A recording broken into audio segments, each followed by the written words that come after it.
एक होता है सुख, एक होता है आनंद। जो आपको और हमें प्राप्त होता है ना, वो सुख है। कैसा सुख? हम जब नया घर बनाते हैं और पहली बार नए घर में रहने के लिए जाते हैं तो कितना आनंद आता है। हर चीज को देख के मन खुश हो जाता है। कितने दिन तक अच्छा लगेगा? 1 महीना, 2 महीना, 6 महीना, उसके बाद आदत में आ जाएगा कि हमारा ही तो है। जितना आनंद पहले दिन आया था, क्या उतना 6 महीने बाद आएगा? नहीं आएगा। फिर आदत में आ गया, क्योंकि वो आनंद नहीं था, वो सुख था। नई गाड़ी खरीद के जिस दिन पहली बार बैठोगे बड़ा आनंद आएगा। उसी गाड़ी में 6 महीना तक रोज बैठो, फिर आभास ही नहीं होगा कि हम नई गाड़ी में बैठे हैं। बेटे का ब्याह हो, बहू घर में आए और बहू शुरू में 2-4 दिन गरम गरम रोटियां, गरम गरम पकवान बना के खिलाए तो बड़ा आनंद आएगा। अब वही बहू 1 साल तक खिलाती रहे तो फिर आदत में आ जाएगा, रोज ही तो बनाती है। ये क्या है? ये सुख है, आनंद नहीं है।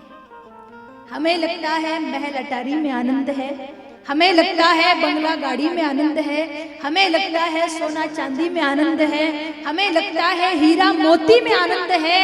तो मीराबाई कहती है, अगर महल अटारी में आनंद होता, हीरा मोती में आनंद होता, पद प्रतिष्ठा में आनंद होता, तो मीरा महारानी का पद त्याग के वृंदावन की गलियों में गोविंद गोविंद गाते नजर नहीं आते। मीराबाई कहती है, सच्चा आनंद तो बस भगवान को पा लेने में है। कोई तन दुखी, कोई मन दुखी, कोई धनविन फिरे उदास, थोड़े थोड़े तो सब दुखी, सुखी राम के दास। कोई तन से दुखी, किसी का तन बढ़िया है तो मन से दुखी, मन बढ़िया है तो धन से दुखी, और थोड़े थोड़े तो सब दुखी। सुखी कौन है? जो भगवान का दास है। और भगवान का दास भी कौन? आप और हम नहीं। वो जिसे ना आने वाले की चाह है, ना जाने वाले की परवाह है। आपका और हमारा क्रम ऐसा नहीं है। आप हमें कहो, गुरुजी हम तो बड़े दुखी हैं, तो हम कहें भैया हम आपसे भी ज्यादा दुखी हैं। यहाँ कोई सुखी नहीं है। सुखी कौन है? जो एकांत में बैठ के भगवान का भजन कर रहा है, जिसे दुनियादारी से कोई लेना देना नहीं है। या तो वो किसी जंगल में, किसी हिमालय की कंदरा में बैठ के भगवान नाम जप कर रहा है, वो सबसे सुखी है। संसार में रहेंगे तो माया के प्रपंच हमें पकड़ेंगे तो सही। हाँ, सतों ने कहा है, अगर संसार में सुखी रहना है, आनंद से रहना है, तो नाम जप का सहारा लेकर के आप रहिए। जितना ज्यादा नाम जप होगा उतना ज्यादा आपके मन को सुख मिलेगा। आनंद शरीर का विषय नहीं है, आनंद मन का विषय है। एक बात बताओ, अगर मन सुखी नहीं है, मन आपका दुखी है, आपको बहुत बड़े किसी महल में, किसी बंगले में रहने के लिए कह दिया जाए, रोज आपके सामने 56 भोग परोसे जाए, हजारों नौकर आपकी सेवा में लगे हो, यदि आपका मन सुखी नहीं है तो क्या उनमें से एक भी वस्तु काम की है? नहीं है। और यदि मन सुखी है तो भले आप घास फूस की झोपड़ी में रहे, 2 वक्त ना सही 1 वक्त खाने को मिले, यदि मन में आनंद है तो दुनिया में सब जगह आनंद ही आनंद है।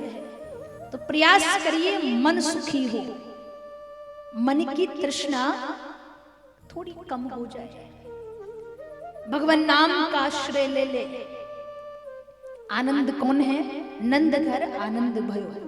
आनंद अर्थात भगवान श्रीमन नारायण। आनंद चाहिए तो परमानंद को पाना पड़ेगा, और परमानंद भगवान कहाँ मिलेंगे? संतों ने कहा है, जिस प्रकार दूध में माखन होता है दिखाई नहीं देता, अगर दूध से घी निकालना हो क्या क्या करना पड़ेगा? दूध में पहले कुछ खट्टा डाल के उसे जमाना पड़ेगा, फिर उसका मंथन करना पड़ेगा, फिर उसमें से मक्खन निकालना पड़ेगा, फिर उसे आग पर तपाना पड़ेगा, तब जाकर के वो शुद्ध घी बनेगा। जिस प्रकार दूध से घी निकालने की कई प्रक्रियाएं हैं, ऐसे ही आत्मा से परमात्मा को प्रकट करने के लिए भी हमारे मन का मंथन करना पड़ेगा। जितना ज्यादा भजन होगा, जितनी ज्यादा कथा सुनेंगे, जितना ज्यादा कीर्तन होगा, जितना ज्यादा दान पुण्य होगा, परमात्मा उतनी जल्दी प्रकट होगा। और जिस दिन परमानंद की प्राप्ति हो गई जीवन में, आनंद ही आनंद है।